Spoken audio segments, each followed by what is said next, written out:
હું દાદા બે આખા બે પોપૈયા ખાઈ ગયા ને પછી આપણી વાડી આવી ગયા મહેમાન. મસ્ત મજાની ખબર પડે કે નાઈ ધોઈને તૈયાર થઈને ખંભે પંપ લઈને આવી ગઈ છે વાડીએ. અબે સાલે વાતું બધી મર્દાનગીની થાય હો ભાઈ.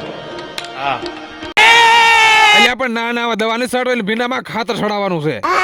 અને તમને બધાને ખબર છે મોટર ચાલુ કર્યું એટલે કુવે તો જવું પડે ને. પછી કુવામાં કબૂતર ઉડાડીને કરી દીધી મોટર ચાલુ પાછા નીકળી ગયા વાડીએ. मैंने खट्टी टॉफी खाई है. એટલે પણ હવારમાં આવા નજારા તો ખાલી ગામડામાં જોવા મળે છે ને બાકી એક નંબર. પછી ઝડપથી એક ડોલમાં ખાતર ઓગાળી નાખ્યું, પંપનું સેટિંગ કરીને કમ્પ્લેટ ને હવે ખાતર છોડાવવાનું ચાલુ છે. પછી હું વાડીમાં નવરો આટા મારતો એટલે દાદાને બોલાવી દીધા પોપૈયો ખાવા. અને મારા દાદાને તો પોપૈયો બહુ ભાવે. પછી ઝડપથી પોપૈયો ખાવાનું કામકાજ પતી ગયું. દાદા પેટ પેટ મારા વિડીયો જોવે છે. એટલે પણ પોણી કલાકથી વાટે બેઠો. હવે આ ખાતર કેદી છોડી રહી છે સાલે તું પછી ખાતર છોડાવવાનું કામકાજ કમ્પ્લીટ કરીને ઝડપથી 2 કેરેટ જામફળ ઉતારીને આવી ગયો સીધો ઘરે. અને આપણે ઘરે પગ્યા હતા ઢીંગુ બેન ને તો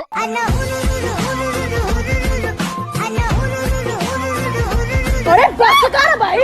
પછી ઘરે એક ડાળે સાપીને સીધા આવી ગયા પાછા વાડીએ. હવે મોટભાઈ જામફળ ખાતર નાખે હું વાળું જામફળમાં પાણી. હવે આપણે વાડીએ પાણી વળતા જીતેશભાઈ ભાઈબંધ આવી ગયા એમની વાડીએ ટેટી ખાવા. પછી મહેમાનને બાય બાય કીધું ટ્રેક્ટર લઈને આવી જાય પાછા આપણે વાડીએ. હવે આજનું બધું વાડીનું કામકાજ પતી ગયું. ટ્રેક્ટર લઈને વહી જવાનું ઘરે. આજનો વ્લોગ અહીંયા જ પૂરો. Okay tata bye bye.